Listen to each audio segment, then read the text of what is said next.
que de toute façon, il n'y a plus de diapos. Je répondrai à vos questions. Merci.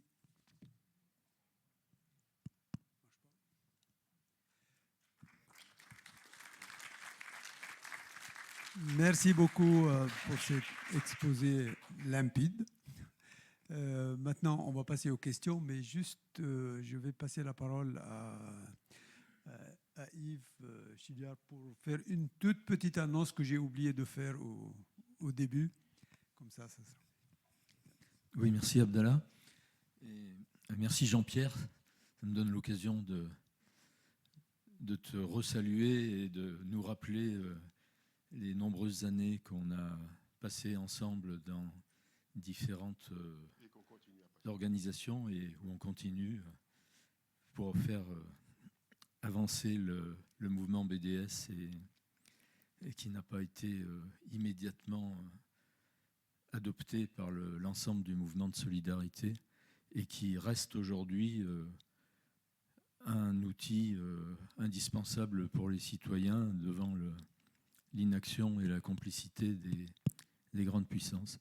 Donc merci Abdallah de me donner la parole pour rappeler que samedi prochain, 4 octobre, aura lieu la 49e manifestation depuis 2 ans en soutien à la population de Gaza pour dénoncer le massacre israélien.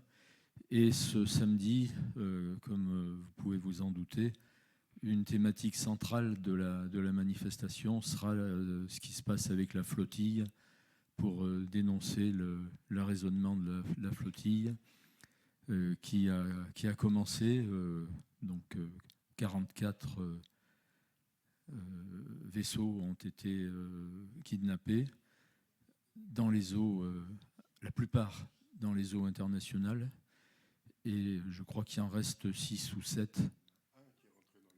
Voilà. Ouais, ouais.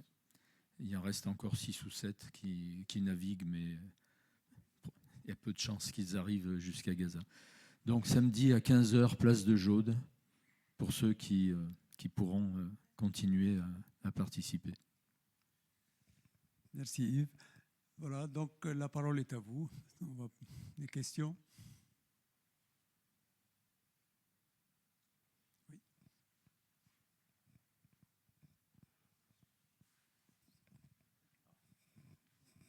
Pardon, c'est une question un peu de détail, mais je pensais que les Israéliennes qui surveillaient sur leurs écrans, qui ont été, si je ne m'abuse, 16 à être prises en otage ce jour-là, et d'ailleurs ont survécu puisqu'elles ont été restituées, je crois, aux autorités, sans avoir le droit de témoigner, bien sûr. Je pensais que ces tours de surveillance étaient totalement automatisés et qu'en fait, elles ne faisaient que de la surveillance, ces Israéliennes, et vous dites qu'elles pouvaient tuer à distance, elles avaient l'équipement pour le faire. Voilà, ça m'a intrigué un peu. C'était pas seulement la surveillance. D'accord. C'était pas seulement la surveillance, elles étaient joystick, elles pouvaient effectivement se servir.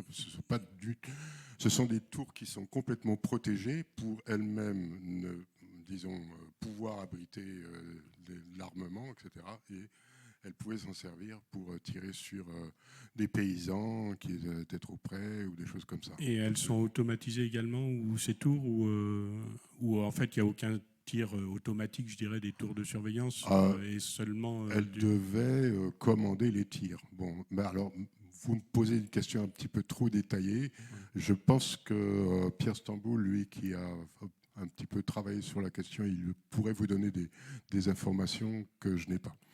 Voilà. Et j'ai un autre petit point de détail, je m'en faisais la remarque et je ne veux pas abuser non plus, mais on voit le soldat Chalit revenir de son état d'otage avec un costume absolument propre ou neuf. Ça a été ce qu'on lui a donné avant de Oui, faire j'en sais de lire rien. les médias, mais j'ai trouvé ça assez curieux. J'en sais rien. Ça se passe, je crois, sur une base militaire. Et ils l'ont peut-être effectivement. Avant la Non, médiatisation. je peux pas vous dire Bon, ça, c'est exactement non vraiment un plus. détail, Oui, oui. excusez-moi. Il faudrait remonter à 2011 ou quelque chose comme ça. Bonsoir et merci pour votre présentation. Je voudrais poser une question qui est peut-être un peu naïve. Peut-on penser que Netanyahou, j'irai jusque-là, a choisi de sacrifier son peuple pour servir ses intérêts dans sa conquête de Gaza? Est-ce qu'on peut aller jusque-là? Non, je vais pas vous répondre à la question sous cette forme-là. Je pense que Netanyahou est prêt à tout pour réaliser le projet pour lequel Israël existe. Le projet pour lequel Israël existe, c'est une colonie de peuplement dans lequel le but, depuis le début, c'est de substituer une population par une autre. Ça se fait évidemment avec énormément de dégâts, beaucoup, le plus évidemment pour la population qui est chassée ou qui est tuée, les Palestiniens, mais évidemment ceux qui font ça savent que les Israéliens vont aussi être tués, être attaqués, etc. Donc ça, je peux dire, Netanyahou, de ce point de vue-là, il n'est pas différent de n'importe quel autre dirigeant israélien dans le passé. Mais par contre, plus précisément, par rapport, alors je ne dirais pas l'événement du 7 octobre, mais par rapport au Hamas. On l'a mis dans le livre. Netanyahou, depuis, on est 2025, donc en 2023, ça faisait déjà depuis 4 ans ou 5 ans, avait favorisé comment dirais-je, le renforcement du pouvoir de Hamas sur la bande de Gaza par un deal passé avec le Hamas, on peut dire les choses comme ça, par lequel il pouvait recevoir beaucoup d'argent transitant par le Qatar. Donc ça, c'est une chose qui était déjà connue, mais lui-même, je pense que c'était vers 2020 ou 2021, a fait une déclaration dans une réunion, alors là, il faudrait que j'ai les détails, mais vous trouvez ça dans le bouquin, dans lequel on a sa déclaration précise, d'accord. En d'autres termes, enfin, le but était un but simplement d'être sûr qu'il jamais il n'y aurait de réconciliation entre le Hamas et l'autorité palestinienne.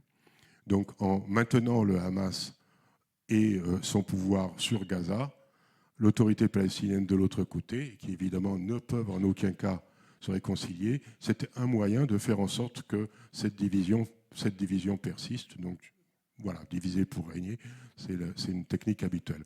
Donc là, de ce côté-là, évidemment, il a joué un jeu qui a favorisé, certainement, directement ou indirectement, l'armement du Hamas. L'armement de Hamas, bon, même s'il n'est pas très, très considérable, il a quand même dû avoir des financements, etc. Donc Israël a favorisé ces financements.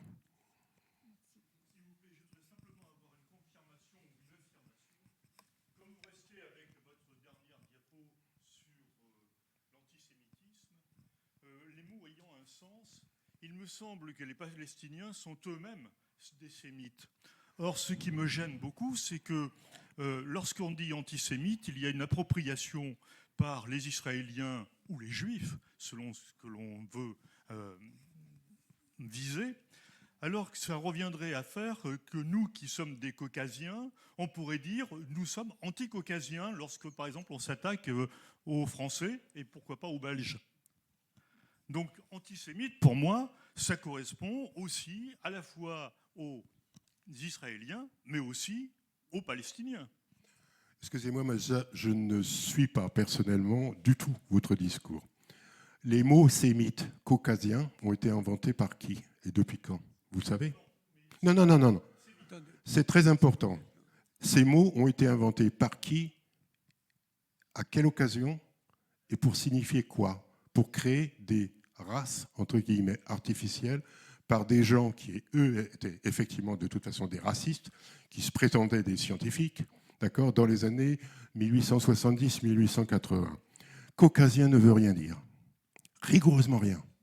Sémite ne veut rien dire non plus, ça n'indique pas non plus quoi que ce soit au niveau ethnique. Le seul, bon, les Palestiniens qui connaissent ça vous l'expliqueraient, comme comment Ilana Levy, qui nous avait déjà expliqué ça il y a une vingtaine d'années. Le seul sens du mot sémite concerne les langues. C'est-à-dire c'est un groupe de langues, c'est-à-dire les langues sémitiques, et le supergroupe qui s'appelle les langues chamito-sémitiques.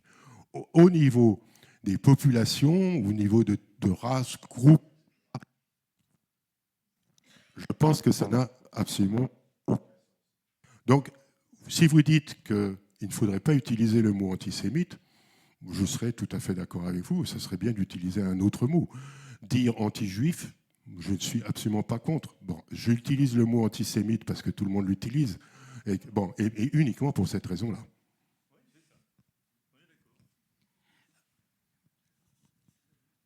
Oui, un tout petit message avant de poser ma question. Nous, c'est pas 49 à Brioude dans Haute-Loire, c'est 75 semaines qu'on est tous les samedis au marché présents pour la Palestine et contre la guerre. Ça, pardon, 102. Pourquoi j'ai eu 75? Bref. Oui, moi, alors, c'est que mon avis. Netanyahou l'a dit. Finançons le Hamas pour emmerder les Palestiniens. Moi, je pense qu'il y a une collusion. Panderlin, comment il s'appelle, l'autre du Figaro, a dit qu'est-ce qu'ils ont été foutre à organiser cette rêve party à côté du truc. Moi, je ne crois pas au hasard là-dedans. Moi, je pense à une chose aussi. Hein. Moi, mon père était résistant, il m'a toujours parlé de Pearl Harbor. Hein. On a fait Pearl Harbor, ça a été la stratégie du choc, on a pu rentrer en guerre pour les USA. Là, on a pu lancer le Grand Israël. Parce qu'on parle d'Israël depuis tout à l'heure, on ne parle pas des USA. C'est clair, Biden n'a pas fait mieux que l'autre taré qui est tout de suite avec sa choucroute orange. Ils ont soutenu à mort et tout de suite, ils sont en train de parler et on va attaquer le Liban et on va attaquer la Syrie et puis on va peut-être aller en Jordanie et puis enfin, on aura le Grand Israël. Je pense qu'il leur fallait, comme disait Noémie Klein, une stratégie du choc. Ils l'ont eu le 7 octobre. D'ailleurs, il y a un de leurs ministres qui a dit que ça a été un jour béni pour nous. Voilà, moi je voudrais savoir quel est ton avis sur une possible imbrication entre les deux, entre le Hamas et Israël, et cette stratégie qui conduirait à la possibilité d'enfin lancer ce pourquoi Israël existe, le grand Israël et non pas Israël tout court.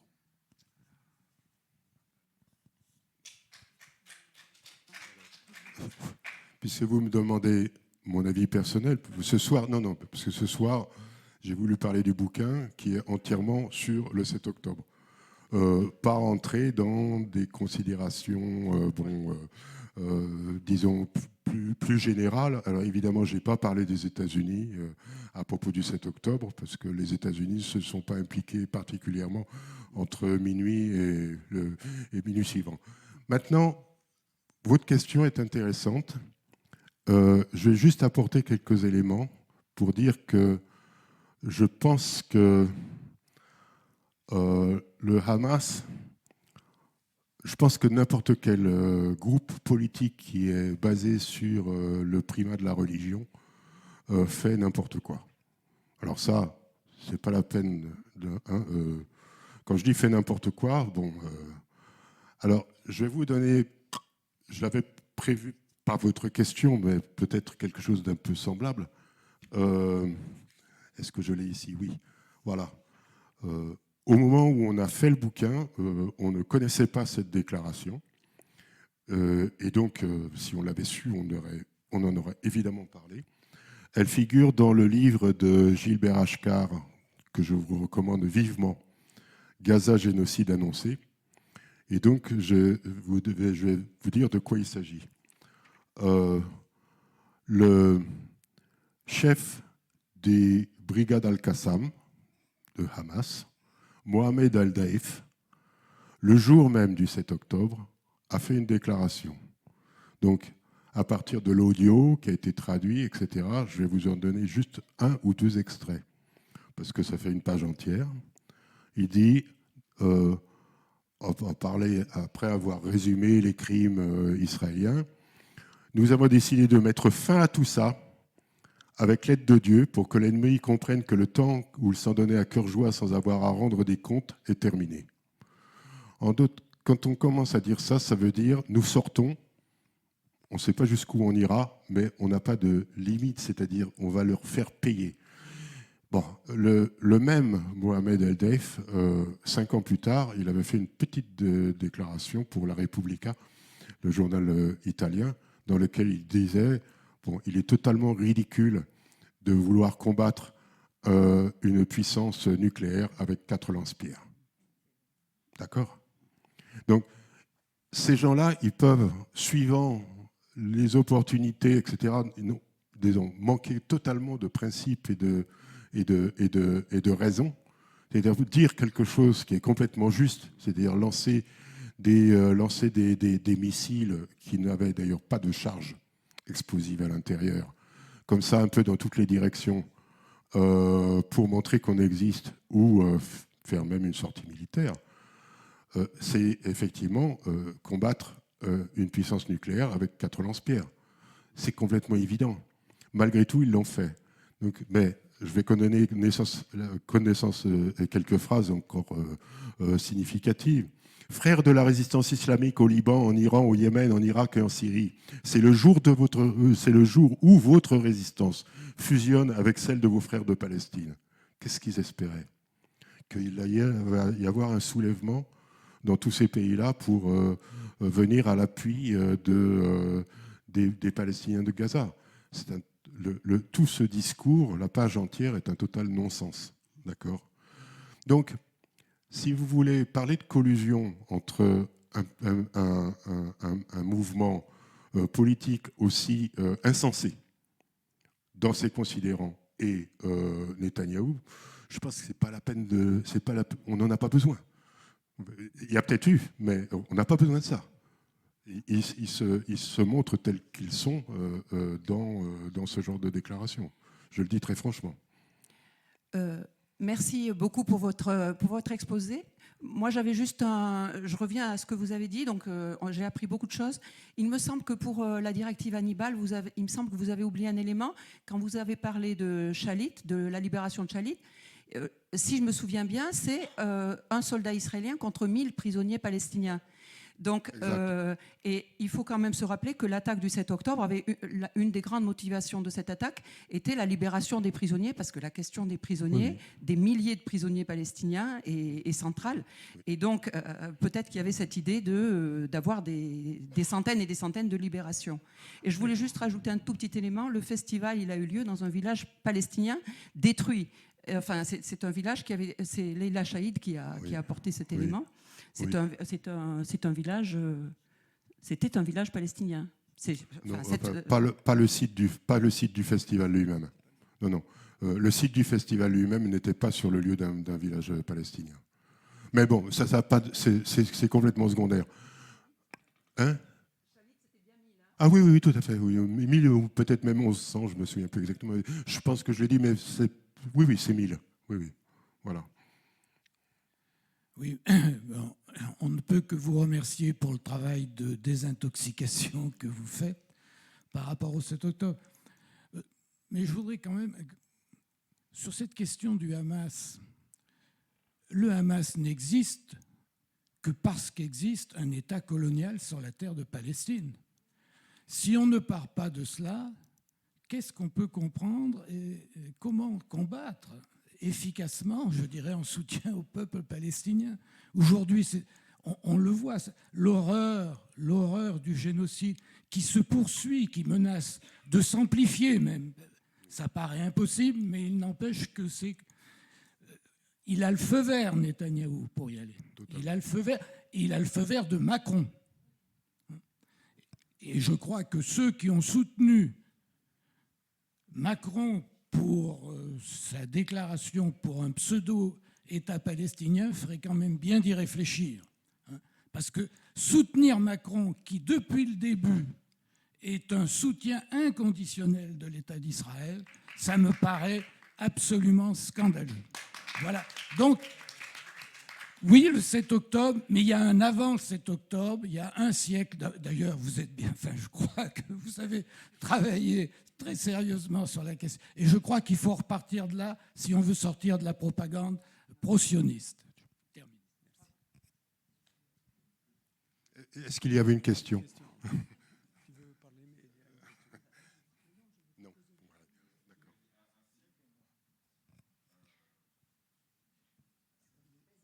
Oui, je voulais poser une question plutôt pratico-pratique sur comment vous avez du coup mené l'enquête. J'ai compris que vous avez détaillé dans les livres, mais je voulais savoir en fait par rapport à la recherche des sources. Vous avez plutôt est-ce que vous avez pu explorer aussi des témoignages directs, je ne dirais pas sur place en Israël, mais des personnes qui peut-être sont sorties d'Israël après? Comment vous avez fait les comparaisons entre les ressources Internet? C'est vraiment une question par rapport à ça. Oui. Oh, alors, je peux vous dire que nous n'avons pas eu d'envoyé spécial en Israël pour aller enquêter et obtenir des informations complémentaires. Tout a été fait par l'exploitation des sources israéliennes.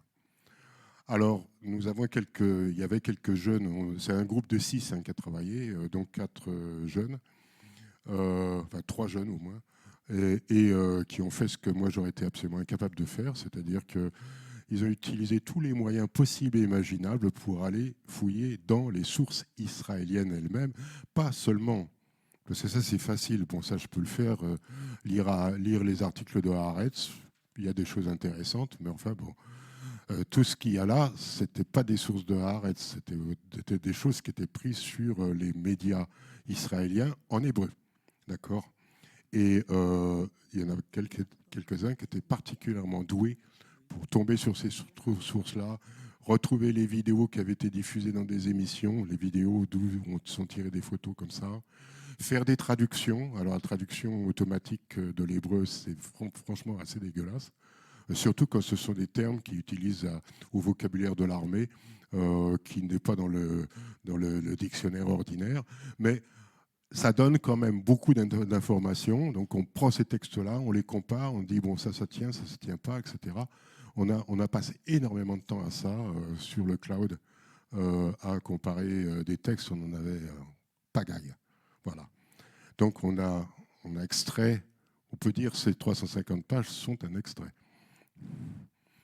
Oui, moi je voulais vous poser une question. C'est effectivement sur les éléments que vous nous donnez, un certain nombre pouvaient nous être connus quand nous avions nous-mêmes beaucoup lu et beaucoup cherché. Mais je voulais savoir dans vos investigations, qu'en a-t-il été de la presse française et de nos médias français qui, il m'apparaît, ont fait un blackout assez général sur justement les vraies réalités de ce qui s'est passé le 7 octobre. J'aimerais bien quand même que vous nous disiez si vous vous êtes aussi appuyé sur quelques médias français. S'appuyer sur des médias français, non. Non, voilà. C'est aussi simple que ça.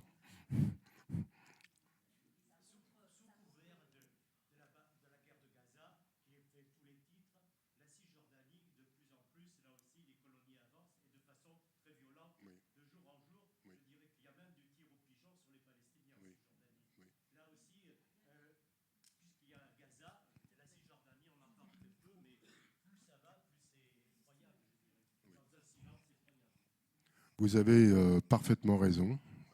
Non, vous avez parfaitement raison. J'espère que le film Northern a été montré ici à Clermont et qu'il pourrait bénéficier aussi d'une diffusion régulière, c'est-à-dire pas seulement une soirée spéciale, mais je ne sais pas si ça a été le cas. Je dois dire que moi, je l'ai vu 5 fois et 3 fois pour animer des débats. Donc là, ça montre bien ce qui se passe dans une zone particulière qui est les collines du sud d'Hébron. Mais bon, je suis aussi adhérent à une petite association qui soutient un jumelage entre le village de Bages, à côté de Narbonne, je ne sais pas s'il y a des gens qui connaissent l'étang de Bages, et un village à côté de Jenin qui s'appelle Jalboun. Et on a les informations que l'on a sur ce qui se passe là-bas, alors que c'était une zone qui était relativement épargnée jusqu'à présent. Vraiment, ce nord-est de la Cisjordanie, loin des villes, était relativement épargné. Bon, il ne se passait pas énormément de choses dans les villages. Et à l'heure actuelle, ce sont des attaques de colons, ce sont des attaques militaires. Ils ont eu 500 oliviers rasés il y a 2-3 mois à peu près. Voilà. Juste pour donner un petit exemple. Mais je veux dire, les occupations de maisons pendant la nuit par des soldats qui viennent, qui s'emparent d'une maison, qui s'installent sur le toit, etc. etc. Alors qu'ils n'avaient pas ça avant, ils l'ont maintenant. Donc on pourrait multiplier les exemples. Bien entendu, les destructions des camps de réfugiés, celui de Jenin, celui de Toul-Karem, il y en a un troisième aussi dont je n'ai pas retenu le nom, qui ont été rasés de la même façon que Gaza l'est en ce moment. Donc oui, la situation est grave et je pense, pour ça on en discutait un petit peu avant la soirée, je pense que le feu vert qui est donné à l'heure actuelle à Netanyahou sur Gaza, avec ce fameux plan, qui est un plan de demande de capitulation des Palestiniens, je ne sais pas comment ça va se passer. Mais une chose est certaine, c'est que c'est aussi un feu vert à l'annexion de la Cisjordanie et à l'expulsion de ses habitants, ou pire. Et, alors le Grand Israël, c'est si vous ajoutez le fait qu'à l'heure actuelle, ils occupent une partie de la Syrie au-delà du Golan et une partie du sud du Liban. Et bon, si on se fie à certaines déclarations bibliques, ça irait du Tigre de l'Euphrate au Nil à peu de choses près. Voilà. Mais bon. Pas non plus. Ah, maintenant, non, mais le parti de Netanyahou, le parti révisionniste, donc, enfin, originaire, disons, du mouvement révisionniste, a toujours eu l'inclusion du sud du Liban jusqu'au Litanie, minimum, et de au moins la moitié de la Jordanie. Dans les cartes, d'ailleurs, ils mettent la Jordanie entière dans leurs cartes. Comme faisant partie du projet israélien. Donc ce grand Israël, là, ce n'est pas quelque chose caché, hein, c'est clair. Oui. Oui, ici. Toutes vos sources sont israéliennes, vous avez dit. Oui. Donc les Israéliens ont vu ça, ont vu ce qu'on a vu ce soir. Oui. Et alors ? Et alors ? Les Israéliens ne réagissent pas à ça. Non. Non, ils ne réagissent pas. Non, ils ne réagissent pas. Vous avez un des témoignages que j'ai donné, c'est cette fille qui était dans un pick-up ou je ne sais pas quoi en direction de Gaza avec des Palestiniens qui les emmenaient comme otages, d'accord ? Et elle dit ils ont tiré, les Palestiniens ont été tués et ma copine Efrat Katz, ou quelque chose, je crois que c'était son nom, est morte. C'est tout ce qu'elle dit. Elle ne dit pas c'est affreux ce qui s'est passé. Et en fait, dans sa déclaration, grosso modo, elle approuve le fait qu'il y ait eu ce tir. Donc quand on en arrive à ce niveau de extrémisme, je ne sais pas quel mot il faut utiliser. Non, je crois très sincèrement que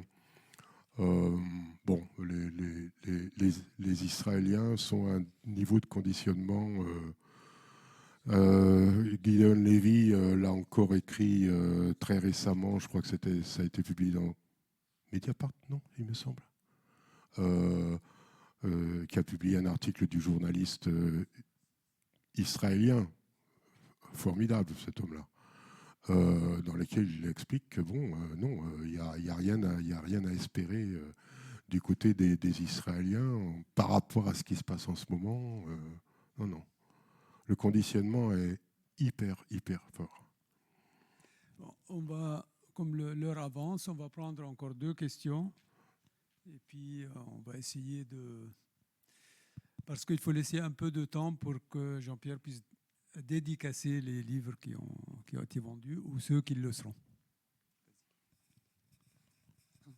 Oui, juste une question sur l'ensemble. Bon, en gros, après le 7 octobre, dans l'ensemble des pays, il y a eu une désinformation massive. Et c'est ce que tu essaies de démonter. Je suis tout à fait d'accord avec ça. Ce que je me demande, ce que ça m'intéresse d'avoir ton avis là-dessus, c'est comment cette désinformation a pu avoir lieu, pourquoi, dans quel contexte, qu'est-ce qui politiquement l'explique? Que les Israéliens, à la limite, aient fait de la désinformation, on est dans un contexte de guerre, d'accord, bon, ok. Mais pourquoi les médias, tous ceux que tu n'as pas consultés, pourquoi les médias français, anglais, etc., ont désinformé aussi? Jusqu'à présent, quand j'ai posé cette question, les réponses qui m'ont été apportées ne m'ont pas satisfait parce que c'était en gros des réponses très complotistes. Il y a un complot, il y a des groupes qui complotent dans le monde entier pour ça.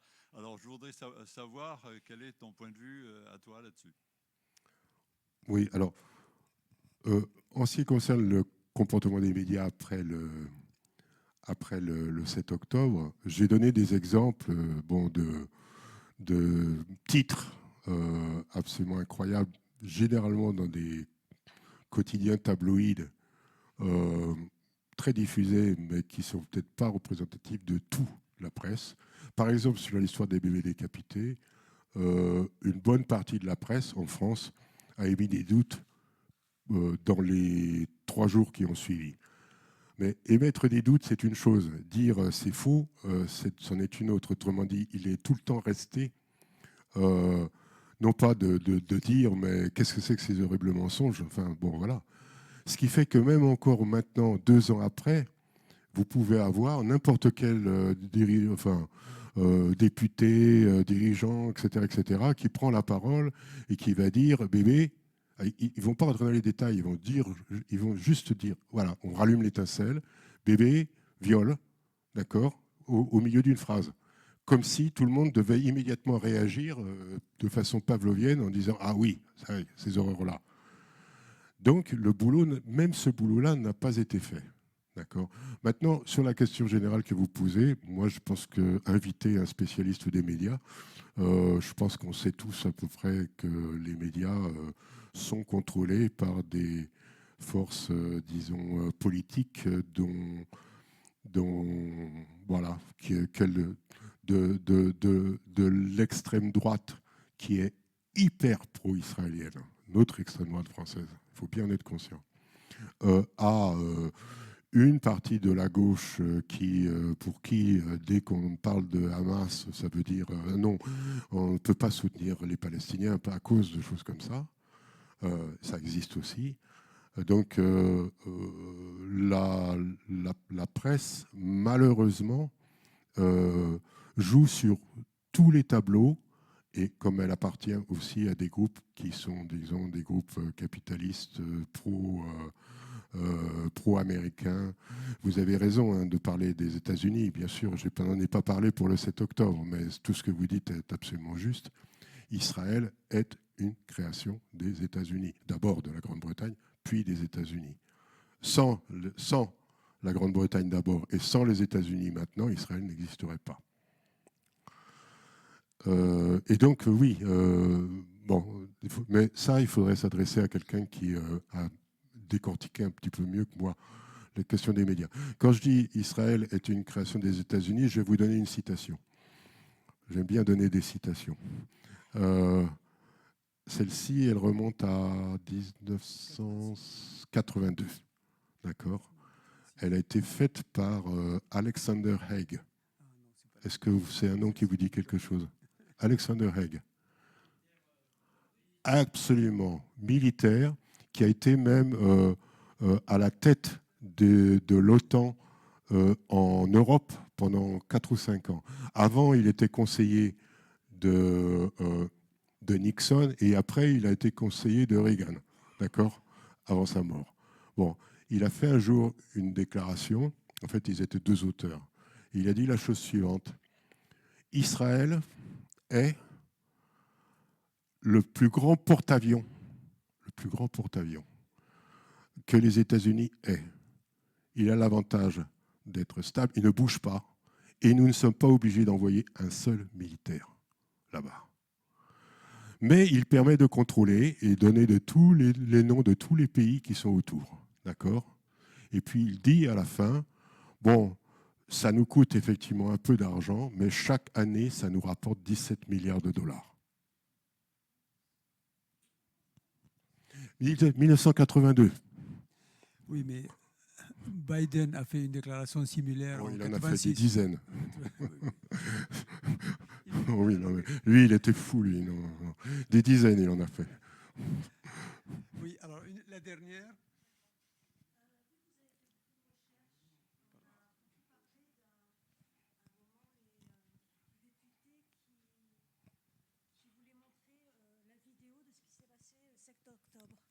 Est-ce que vous l'avez vu ?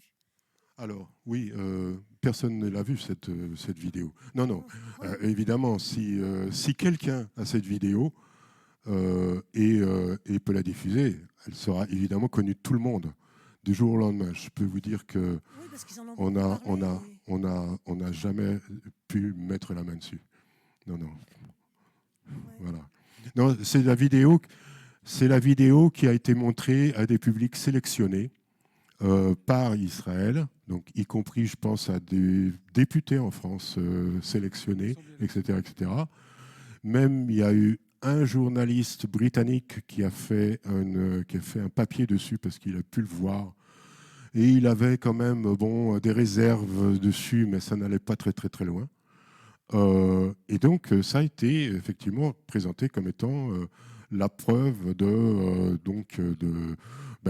tout ce que j'ai raconté de la part des Palestiniens, mais personne n'a la copie de cette vidéo. Donc ça a circulé pendant 2 mois après le 7 octobre, à peu près. Je dirais 2-3 mois. Voilà.